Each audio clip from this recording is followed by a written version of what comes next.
Saya berdoa pembahasan ini boleh menolong kehidupan kita. Judulnya adalah ini, saudara. Uang kok pas-pasan. You know? Uang kok pas-pasan. Oke? Kalau kita boleh respon sama-sama, entah keluar suara atau tulis di chat grup, will be very, very cool. Oke? Very, very keren. Oke? Uang kok pas-pasan. Kalau boleh ucapkan sama-sama dong. Uang kok pas-pasan. Lewat chat grup atau lewat suara saudara langsung meskipun di mute. Saudara, saya kepingin ajak kita lihat ya, berapa sering kita nih dengar orang berkata, aduh, duit kok pas-pasan terus ya. Nah, ayo coba yang pernah dengar atau pernah ngomong, boleh angkat tangan. Boleh nggak? Uang kok pas-pasan terus ya? Aduh. Atau, kita dengar orang lain atau kita mengatakannya sendiri. Dan nggak jarang kita mengalami duit itu pas-pasan. Kan kita mikirnya, kalau uang bisa berlimpah ruah, bukankah itu hal yang enak dan menyenangkan?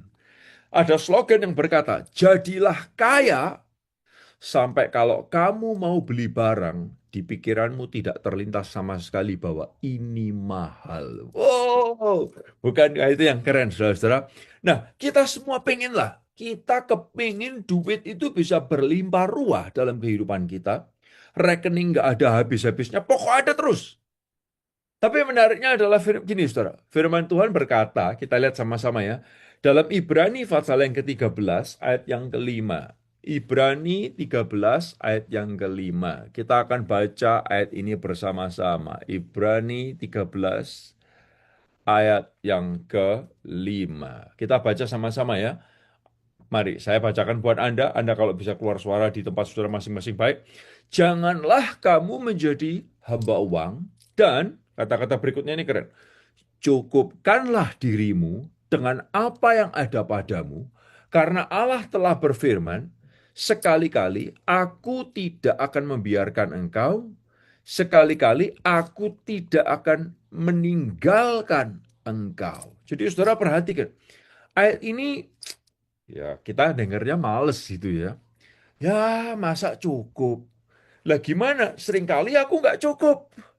Dan bukan hanya itu, males dong kalau cuma sekedar cukup. Katanya Tuhan memberkati kita berlimpah-limpah. Gimana? Nah, saudara perlu tahu, sebenarnya di sini kata-kata cukup, boleh kau ucapkan sama-sama. Kata-kata apa, saudara? Cukup. Nah, kata-kata cukup ini bukan berarti tentang jumlah uangnya. Tapi kata-kata cukup ini bicara tentang cara berpikir dan sikap hati kita. You know, tahukah saudara bahwa gini, mau saldo berapapun, kalau dalam pikiran kita nggak cukup, tidak akan pernah cukup.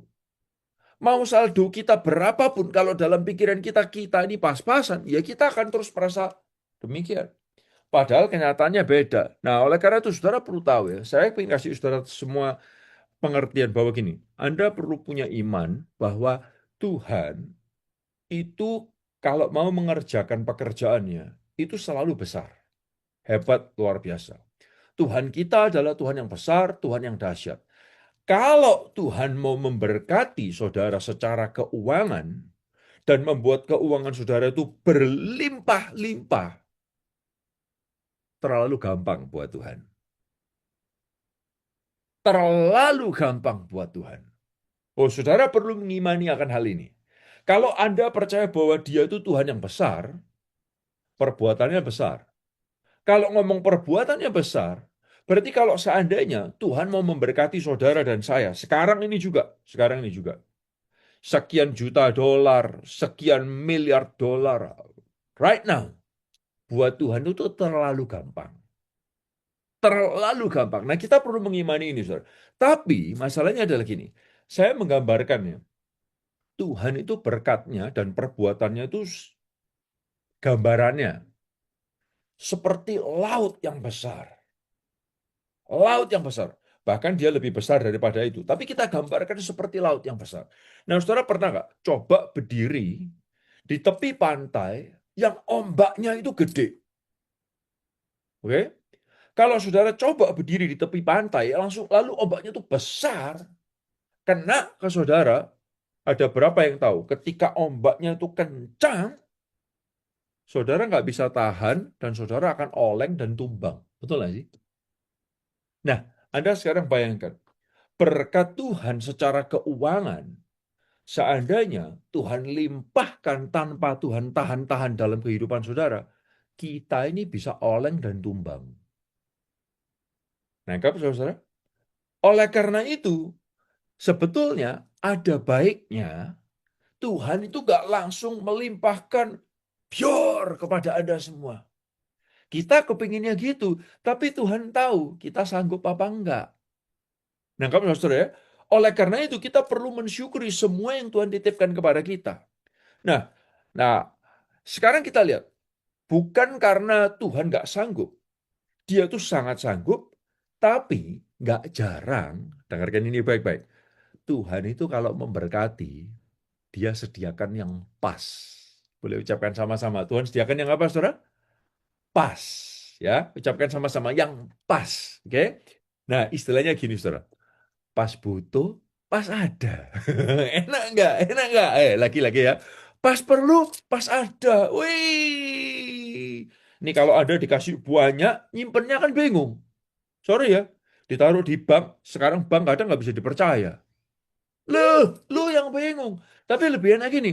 Gak usah disimpan, biarin. Gak ada kok duitnya. Tapi pas perlu, nanti pas ada. Pas Tuhan sediakan. Gak pakai bingung, saudara. Bener gak sih? Saudara berkatnya banyak, diinvestkan. Investmentnya malah salah. Aduh, duitnya hilang. Lebih baik gak ada, pas perlu nanti pas ada. Pas butuh beli mobil baru. Pas ada. Pas Tuhan sediakan. Asik Kak? Lagi-lagi ya. Pas butuh beli rumah. Tahu-tahu pas Tuhan sediakan. Pas ada. Keren gak sih? Ini lagi ya. Tuhan, masa Tuhan dari dulu mobilku ini mobil keluarga. Terus aku kepingin punya mobil yang keren. Tapi duitnya nggak ada Tuhan. Saudara mendoakannya pas saudara perlu, pas duitnya ada. Keren nggak? Coba lagi ya. Tuhan, ini loh Tuhan. Ibu-ibu yang lain itu tasnya memuliakan Tuhan. Logonya tuh H. Haleluya. Gitu saudara ya. Haleluya. Atau logonya itu yang LV. Apa LV? Lord is the victory. Wih, Tuhan itu kan sangat spiritual gitu loh. Tasku ini Tuhan. Mereknya cuman gas. Tebak. Aduh Tuhan. Aku kepingin kepastian. Haleluya. Aku kepingin kepastian. Lord is my victory. Bapak Ibu saudara. Saudara pas kepingin, pas duitnya ada. Seneng nggak? Bapak Ibu saudara. So, ini it's all about mindset. Mindset. Nah, saya kepingin ajak saudara lihat bersama-sama ya. Dalam Matius 25 ayat yang ke-15, firman Tuhan itu berkata gini, yang seorang diberikannya 5 talenta, yang seorang lagi 2, dan yang seorang lagi 1. Ada yang dikasih 5, ada yang dikasih 2, ada yang dikasih 1. Kemudian kata-kata berikutnya adalah gini, masing-masing menurut kesanggupannya. Bapak Ibu sekalian, ternyata dalam perjalanan keuangan kita adalah sesuatu yang personal antara kita sama Tuhan. Yang Tuhan rancangkan menurut kesanggupan kita masing-masing. Menurut kesanggupan kita masing-masing. Saudara, saya pun juga kepingin kok. Tuhan, kalau bisa aku tuh punya duit yang banyak. Oh, gereja perlu, kita nggak perlu minta-minta. Kayak pengemis, saya bisa kasih duitnya. Saya punya tamu, pendeta khusus datang. Butuh apapun, saya bisa sediakan. Nggak perlu minta jemaat. Tapi Bapak Ibu Tuhan, Tuhan nggak mau kerja dengan cara itu.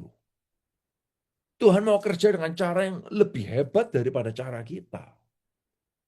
Dan seandainya saya punya kemampuan itu, mungkin saya nggak sanggup memanagenya. Nah, oleh karena itu, kita perlu lihat bersama-sama ya, keuangan pas-pasan itu tidak selalu jelek atau buruk konotasinya. Bukan berarti kurang diberkati, kurang rohani, kurang iman. No. Justru dalam keuangan, kita itu harus pas. Loh kok gitu? Pas apa? Ini beberapa ya, catat ini baik-baik. Yang paling pertama adalah gini, pas masuk. Oke, yang paling pertama adalah pas masuk. Saudara, kita semua perlu uang. Dan kita semua harus punya uang. Cara punya uang gimana? Dengan bekerja.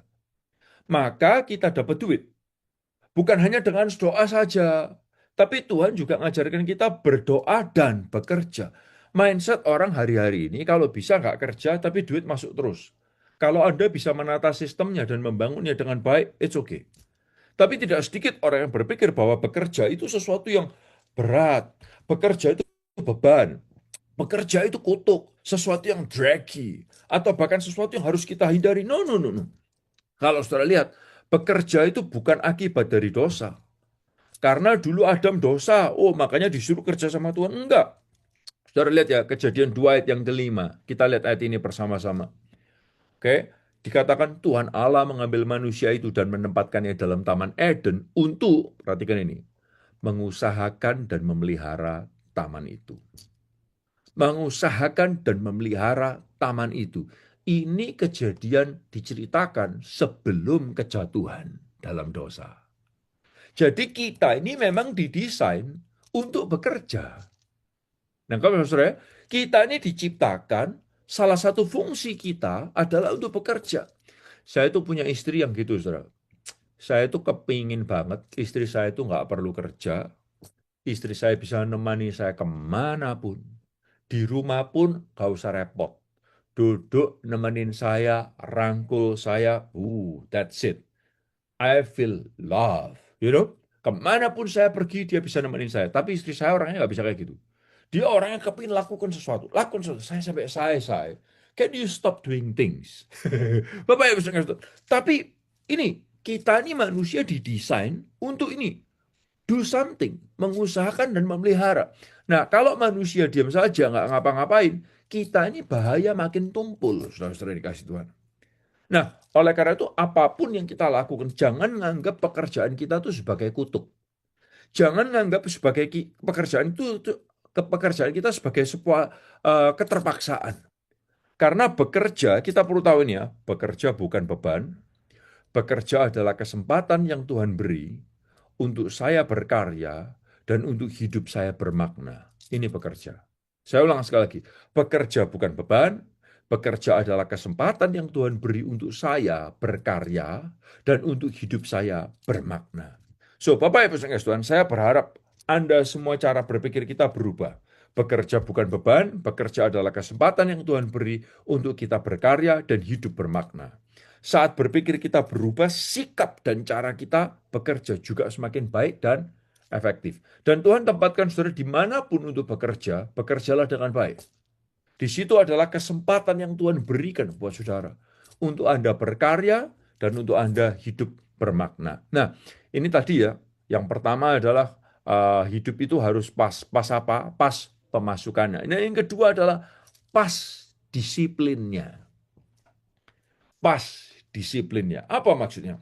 Kalau ada yang masuk, berarti ini harus dikelola dengan baik. Yang sangat sering terjadi bukanlah kurang pemasukannya, tapi yang seringkali terjadi adalah, maaf Bapak Ibu Saudara yang kasih Tuhan, yang seringkali bukan yang terjadi bukan kurang pemasukannya, tapi yang terjadi adalah gini, buruk pengelolaannya. Ini yang seringkali terjadi, buruk pengelolaannya. Penulis berkata, what often happens is not a lack of income, but poor management.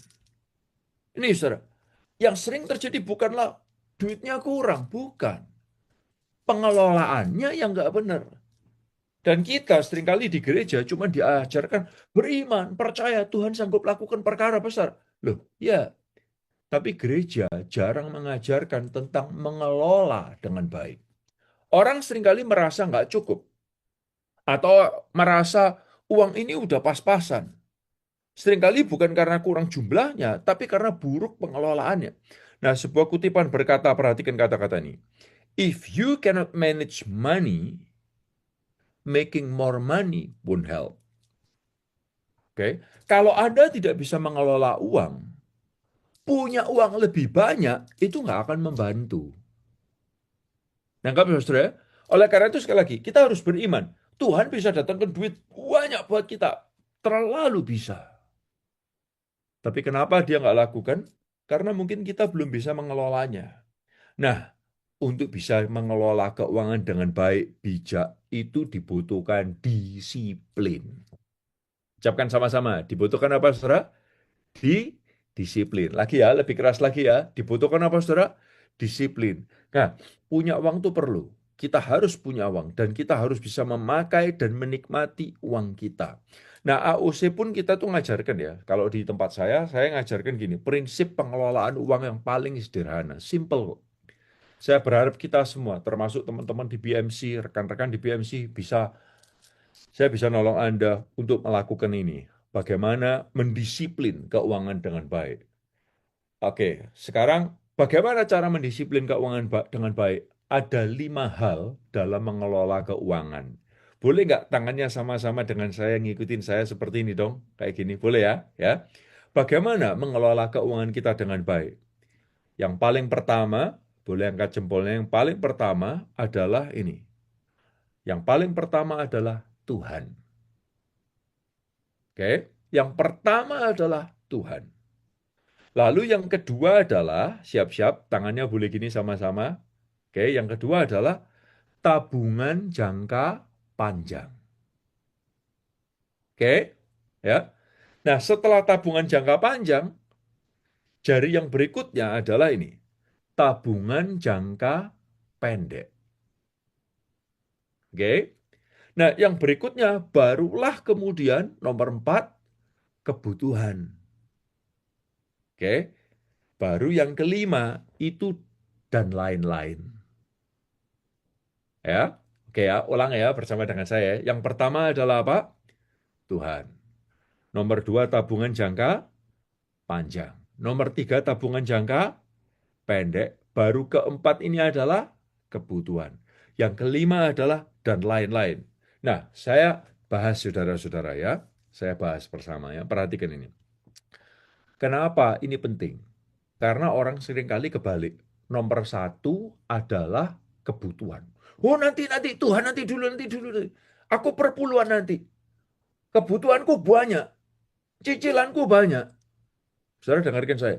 Kalau Anda sudah taruh kebutuhan di nomor 1, lalu kemudian saudara nggak sempat nabung, kebutuhannya ditulis tambah banyak, kalau Tuhan di nomor terakhir, maka saudara tidak akan pernah bisa mengutamakan Tuhan. Saudara tidak akan pernah bisa perpuluhan. Sebaliknya. Ya udah, gini wes, aku belajar, aku bertobat. Hari ini aku belajar. Nomor 1 Tuhan, perpuluhan terlebih dahulu. Oke? Habis gitu kebutuhan. Baru terakhir nabung. Sorry, Anda pun juga tidak akan pernah menabung. Trust me in this. Trust me in this. Oleh karena itu, waktu saudara punya income, langsung ada di pikiran kita langsung jari ini. Pertama Tuhan, kedua tabungan jangka panjang, ketiga tabungan jangka pendek, baru kemudian kebutuhan, dan terus hobi.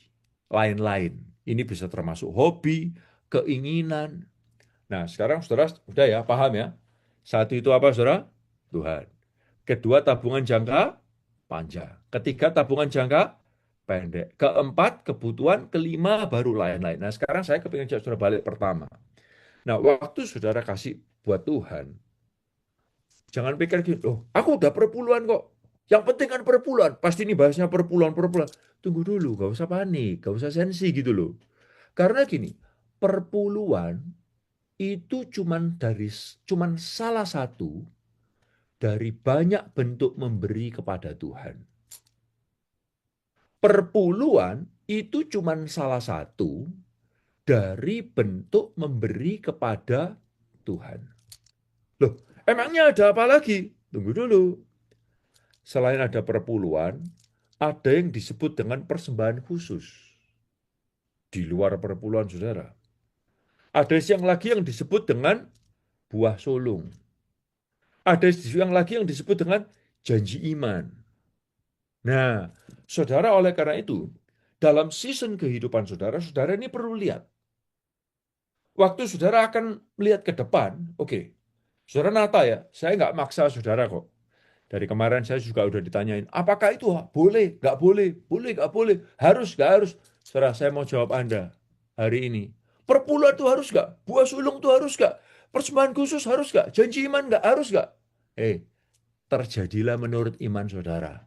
Kalau lagi sensi, kalau lagi alergi, maaf ya Om Yongki, saya nggak tahu Om Yongki gimana. Tapi saudara perlu tahu di gereja saya, setiap minggu selalu saya katakan, Kalau Anda lagi nggak suka soal memberi-memberi, nggak harus memberi kok di gerejaku. You don't have to give. Kamu nggak harus memberi di gerejaku. Dan saudara sampai kata-kata itu dijadikan kata-kata buat memperkenalkan gereja kita kepada kawan-kawannya orang-orang lain. Kamu tahu, gereja ini satu-satunya gereja yang ngasih tahu, kamu di gereja ini nggak harus memberi. Dibukakan YouTube-nya, bukan ditunjukkan khotbahnya, ditunjukkan kata-kata. Loh, diomongin kan? Tuh, kamu nggak harus memberi di gereja ini. Loh, di skip loh. Dia ngomong lagi kan, kamu nggak harus memberi di gereja ini. Dan saya kalau saya tanya, loh harus tak aku per bulan? Terserah saudara. Kalau iman saudara belum sampai di sana, jangan dipaksa. Percuma saudara memaksa-memaksa. Terus habis gitu sakit hati. Loh katanya harus. Ya wes, aku terpaksa. Loh, yang mengatakan harus dia sudah sampai sana iman Anda belum. Ngapain lu ngikutin imannya orang lain? Saudara belajar sampai saudara mengerti apa yang Tuhan mau kerjakan, baru saudara lakukan. Nangkap ya? Jadi yang pertama, nggak usah bingung soal perpuluhan. Perpuluhan itu just one of many things yang Tuhan ajarkan kepada kita. Oke? Dan saudara pun yang sudah perpuluhan, jangan merasa bangga. Wah, aku sudah perpuluhan kok. Kan katanya kan gitu kan. Loh, kamu belum tahu, perpuluhanku ini perpuluhan yang paling gede di gereja. Dan peribahasa sekarang berkata, kalau bukan donatur, jangan ngatur. Kalau donatur, ngaturlah. Oh, tunggu dulu. Tunggu dulu. Hidup gak seperti itu. Ketika kita belajar memberi kepada Tuhan, perpuluhan. Sorry ya, kamu bukan lagi memberi kepada pendeta. Waktu kamu memberi perpuluhan, perpuluhanmu itu ditaruh di rekening, atau di account, atau di kas, atau dimanapun yang orang tidak boleh lihat. Supaya apa? Kita belajar merendahkan diri kita. Belajar submission. Nangkap saudara ya?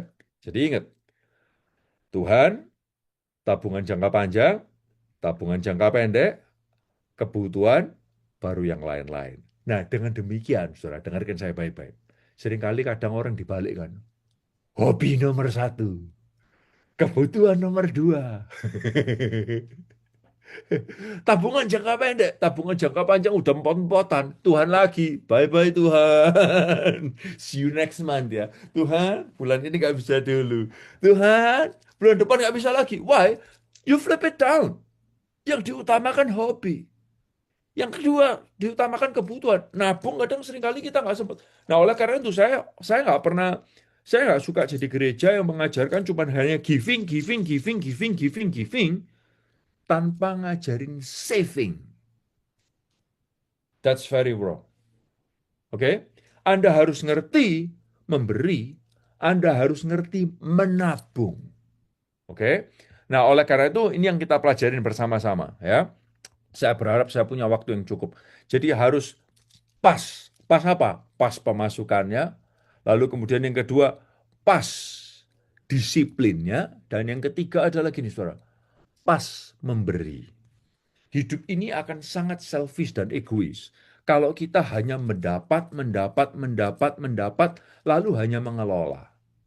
Tapi Tuhan itu ya, kita perlu bersyukur. Tuhan itu ngajari kita perpuluhan, janji iman, persembahan khusus, pemberian selasih. Oh, kita harus bersyukur. Karena kalau enggak, saudara perhatikan saya. Kita jadi orang yang makin egois, makin jahat. Maaf ya, kenapa banyak orang itu makin egois? Kristen makin egois. Karena konsep kita memberi adalah gini. Waktu kita memberi, Tuhan akan memberkati kita berlipat kali ganda. Sorry ya, itu nggak bikin kamu makin rohani dan nggak makin serupa Kristus. Tapi kamu jadi orang Kristen yang makin egois. Why? Because you give for the purpose of getting. Waktu kamu nggak getting, kamu akan marah sama Tuhan. Paham sampai sini, saudara? When you give for the purpose of getting, kita ini jadi orang Kristen yang nggak makin selfless, nggak makin serupa Kristus, tapi makin egois. Kenapa ya? Banyak orang Kristen. Perpuluhan, pelayanan. Tapi karakternya makin jahat. Karena ini, they give for the purpose of getting. Kalau pas dapat, mereka akan berkata, tuh kan, lihat kan, aku memberi, maka Tuhan memberkati. Yang hebat kan gua. Why? Because I can give. I give a lot. That's why God bless me. Nangkap gak? Yang hebat kita. Tapi saudara harus tahu, when you give to God, waktu saudara memberi kepada Tuhan, saudara harus memberi kepada Tuhan dengan motivasi ini. Aku memberi karena Tuhan sudah memberkati aku terlebih dahulu. Nangkap saudara? Bukan memberi for the purpose of getting. Saudara perlu tahu, waktu saudara bawa perpuluhan, perpuluhan itu miliknya Tuhan. Bukan milikmu, bukan Anda memberi, bukan Anda mengembalikan. Waktu saudara kasih persembahan khusus, itu baru saudara memberi. Nangkap ya? Karena waktu di persembahan khusus, itu benih yang Tuhan akan limpahkan. Tapi di perpuluhan, itu bukan benih yang akan ditumbuh dan saudara tuai. Bukan. Perpuluhan itu miliknya Tuhan dan saudara mengembalikan. Can you feel the difference? Saudara bisa ngerasain perbedaannya? Ya. Oleh karena itu ini, kita harus bisa memberi dengan pas. Yang pertama memberi kepada Tuhan. Ya. Nah ini yang ditunggu-tunggu nih. Wah ini yang biasanya dihujat sama netizen dan banyak orang. Biasa pendeta bicara perpuluhan untuk memperkaya dirinya. Perpuluhan jemaat itu untuk ini loh, beli laptopnya gereja, pendetanya. Sorry saudara, saudara perlu tahu, saya ini udah lama nggak pernah beli laptop barunya Apple. Saya selalu terakhir-terakhir udah beli bekas-bekas terus bakal saya pakai lungsurannya orang lain. Why? I don't need a new laptop anyway. Bapak Ibu saudara, di AUC kita nggak sensi ya soal beginian. Kita malah makin jujur dengan Anda. Habis gini kita akan tunjukkan kepada banyak orang perpuluhan itu dipakai buat apa aja dan santai lah. Karena perpuluhan itu just one of the things out of many things yang Tuhan ajarkan. Oke, perpuluhan bukan memberi kepada Tuhan tapi kita mengembalikan. Oh, Anda mungkin berkata nih kan, pendeta kalau ngomong gitu pakai alasan Tuhan. Tapi ini Tuhan yang Tuhan ajarkan loh. Maleakhi 3 ayat 10, ayat itu berkata gini, Maleakhi 3 ayat 10, boleh klik berikutnya ini. Perhatikan kata-kata ini. Baca sama-sama yuk ayatnya dari layar ini. 1, 2, 3. Bawalah seluruh persembahan persepuluhan itu ke dalam rumah perbendaharaan. Perhatikan. Bawalah, bukan berilah. Tapi bawalah. Supaya ada persediaan makanan di rumahku dan ujilah aku, firman Tuhan semesta alam. Apakah aku tidak akan membukakan tingkap-tingkap langit bagimu dan mencurahkan berkat kepadamu sampai berkelimpahan. Jadi saudara berkat tahu ya, perpuluhan itu adalah soal membawa, bukan memberi. Bukan. Janji iman, persembahan khusus, itu pemberian saudara. Tapi perpuluhan, itu perlu saudara bawa. It's not yours, bukan milikmu. Tapi Tuhan trusted to you untuk kamu pegang. Loh, ini kan hasil kerjaku, kan hakku. Saudara, sorry ya. Anda bisa nafas, yang bikin Anda bisa nafas apa? Tuhan. Jantung Anda berdetak. Anda lakuin apa supaya jantungmu bisa berdetak? You did nothing. Gravitasi bumi ini bisa ada. Siapa yang set up? Tuhan. Dan kalau boleh jujur ya, oh Esra, tapi aku nih jago, kenalanku banyak. Sorry, saudara. Gak jarang loh. Kenalan kita banyak. Hebatnya koneksi kita. Tapi seringkali dari koneksi kita kenal tok. Gak bisa ada deal. Kalau bukan Tuhan yang bukakan jalan, saudara nggak akan lihat hasil. Nah, oleh karena itu Tuhan berkata, bawalah. Oke? Oke. Yang kedua adalah pertanyaannya adalah gini. Oke, berapa yang harus diberikan? Apa harus 10%? Saudara perlu tahu, standarnya itu adalah 10% dari pendapatan kita. Itu adalah minimum. Give. Minimum. Nggak kurang dari itu. Berarti bukan cuma harus 10%, enggak. Anda boleh lakukan lebih dari 10%. Izinkan saya berkata, saya nggak malu cerita ini, saya bukan pamer, tapi saudara perlu tahu, saya secara pribadi dan keluarga saya bersyukur sampai hari ini, perpuluhan saya 20%. Saya kepingin bisa jumlah ini nambah, bukan jumlah duitnya. Alah kalau cuma jumlah duit mah gampang. Semuanya inflasi ikut naik, perpuluhannya juga ikut naik. Tapi saya kepingin bisa menaikkan persentase perpuluhan saya. Saya kepingin banget. Oke? Tapi sampai sekarang saya masih belum sanggup. Tapi Tuhan jagai keluarga saya. Dari saya single sampai saya sekarang. 2 tahun lalu, saudara perlu tahu, oh Esra kamu memang hidup gak pernah susah sih soalnya. Makanya perpuluhan bisa 20%. Tunggu dulu. Minggu lalu saya ceritakan di BMC Philly, saya ini waktu saya kuliah di Vancouver, anak-anak pada umumnya makan mereka itu $300 per bulan. Saya hidup di tengah-tengah sampai terakhir itu $176 per bulan. Sebelumnya di bawahnya itu. Tapi di momen itu pun saya belajar, Tuhan aku kepingin bisa komit. Kasih 20%. Hati tergoda nggak? Oh tergoda, saudara. Dulu makan minta papa mama masih SMP SMA. Sekarang cari duit sendiri. Oh, duit sabun, shampoo, bayar semua. Papa mama udah sediakan. You know, saya hidup hampir separuh di bawahnya teman-teman pada average loh, ya. Bukan anak-anak orang kaya, no. Pada average saya di bawah separuh. Tapi saya diingatkan Tuhan, ketika kamu semuanya nyaman, kamu bisa memberi. Kamu bisa bawa perpuluhanmu. Kamu ngandalin Tuhan. Bukankah di momen seperti ini justru kamu mesti makin mengandalkan Tuhan? Dan di momen itu saya berkata, oke Tuhan, aku tata. 176 pun, aku coba kasih perpuluhan 20%. Dan Bapak Ibu sekalian, saya bersyukur. Tuhan lewatkan momen itu, saya nggak kekurangan. Tapi saya lihat kelimpahannya Tuhan. Karena itu janji Tuhan, Bapak Ibu sekalian. Oleh karena itu kalau saudara tanya, loh, apakah harus 10%? Enggak, siapa yang harus ngarusin? Kan hati kikir kita aja, dan juga ini netizen-netizen pada di YouTube, pendeta-pendeta yang khotbahnya kadang kita nggak ngerti. Kita cuma dengerin, oh perpuluhan. Pertanyaan berikutnya lagi adalah gini, apakah perpuluhan harus ke gereja? Izinkan saya berkata, kalau perpuluhan, yes harus ke gereja. Itu ayatnya jelas. Bawalah persembahan perpuluhanmu, oke, sorry. Ayat 10, bawalah seluruh persembahan perpuluhan itu ke dalam rumah perbendaharaan. Tujuannya apa? Supaya ada persediaan makanan di rumahku. Jadi istilahnya saudara, perpuluhan itu harus ke gereja. Boleh nggak aku perpuluhan ke orang tuaku? Nggak boleh. Karena waktu kamu kasih ke orang tuamu, itu bukan perpuluhan. Waktu kamu kasih ke orang tuamu, itu adalah kamu memberi kepada orang tua, bukan kepada Tuhan. It's different. Sorry ya. Ini berbeda. Jadi ini banyak orang nggak paham. Loh, lalu kalau gitu berarti aku nggak usah ngasih orang tuaku, aku perpuluhan ke gereja. Jahat gereja gitu. Salah. Kamu harus perpuluhan ke gereja. Ketika kamu kasih kepada orang tua, itu adalah wujud kamu menghormati orang tua. Nah, kamu saudara, jangan disama-samakan. Oh, aku perpuluhan kepada orang miskin kan boleh. Sorry. Yang kasih kamu makanan rohani itu pendetamu, gerejamu, bukan orang miskin. Saudara harus ngerti loh bedanya. Waktu saudara memberi kepada orang miskin, itu adalah wujud saudara kasih persembahan buat mereka, sukarela buat mereka. Beda sama perpuluhan.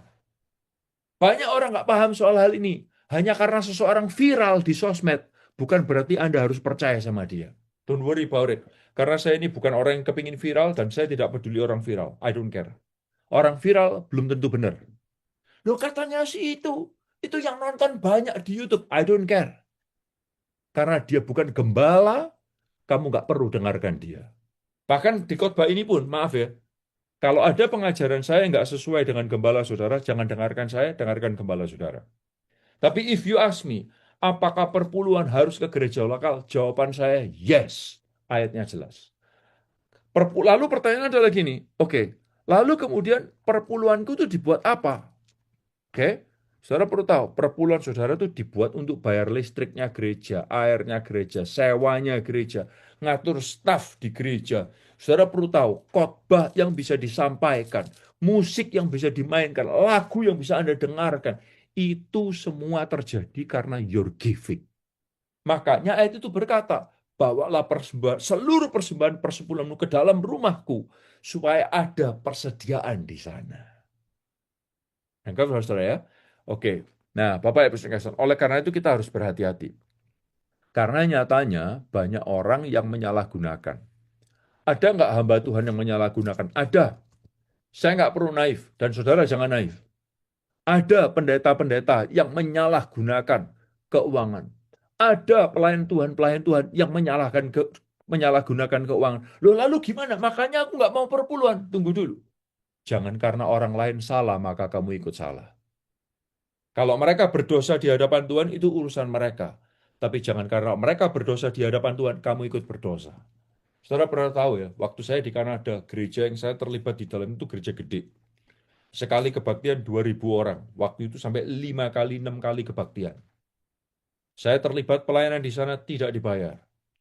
Saya dalam kondisi nggak punya. Saya perpuluhan di situ. Ada momennya duit saya itu habis. Tabungan pun sampai nggak ada. Suatu ketika di gereja itu kejadian.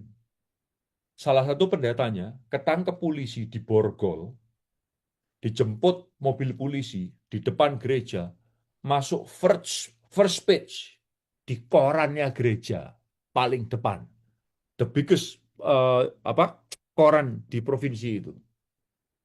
Semua orang jadi marah, bla bla bla. Saya yang hidup pas-pasan, saya punya alasan untuk berkata, I'm not going to give it again to this church. Ngawur nih pemakaiannya. Tapi saya nggak mau lakukan itu. Ini yang saya katakan, orang itu boleh salah. Dia berdosa di hadapan Tuhan, tapi tidak akan mengubah imanku kepada Tuhan. Nangkep, saudara? Nah, oke, Esra. Kalau gitu, kita harus belajar memberi. Yes. Kepada Tuhan dan juga kepada sesama. Makanya saya tadi bilang, memberi kepada orang tua, harus. Kalau memang orang tuamu membutuhkan. Memberi kepada orang miskin, kalau bisa lakukan. Tapi bukan itu perpuluhanmu. Jangan salah. Perpuluhanmu harus ke rumah Tuhan. Oke? Nah, Bapak Ibu Saudara, saya kepingin mengakhiri gini, karena saya sudah bicara cukup lama overtime ini ya. Sorry Om Yongki. Tapi karena Om Yongki minta tema ini dipercayakan kepada saya perlu memberikan pengajaran yang jelas kepada semua jemaat, dan saya berdoa jemaat dikuatkan. Dan izinkan saya berkata, kalau saudara mengerti, mengelola dengan baik, Tuhan nomor satu, tabungan jangka panjang, tabungan jangka pendek, pengeluaran, baru yang lain-lain. Minta Tuhan hikmat. Saya yakin, saya percaya, Anda menomorsatukan Tuhan. Tuhan pemilik dalam kehidupan saudara. Tuhan jagain kehidupanmu. Tuhan berkati kehidupanmu sesuai dengan kehendaknya. Kita doa sama-sama yuk. Tuhan, terima kasih buat firman-Mu. Berikan kami hikmat kebijaksanaan untuk mengelola, untuk menata, mendisiplin apa yang Tuhan titipkan kepada kami. Thank you, Tuhan gak berolkan semua kepada kami, sehingga kami bisa oleng. Tapi kami tahu, Engkau tahu yang terbaik buat setiap kami. Buat iman kami makin tumbuh di hadapan Tuhan, nama-Mu dipermuliakan. Dalam nama Tuhan Yesus. Hikmat-Mu bersama dengan setiap anak-anak-Mu. Kami berdoa, haleluya. Amin. God bless you everyone.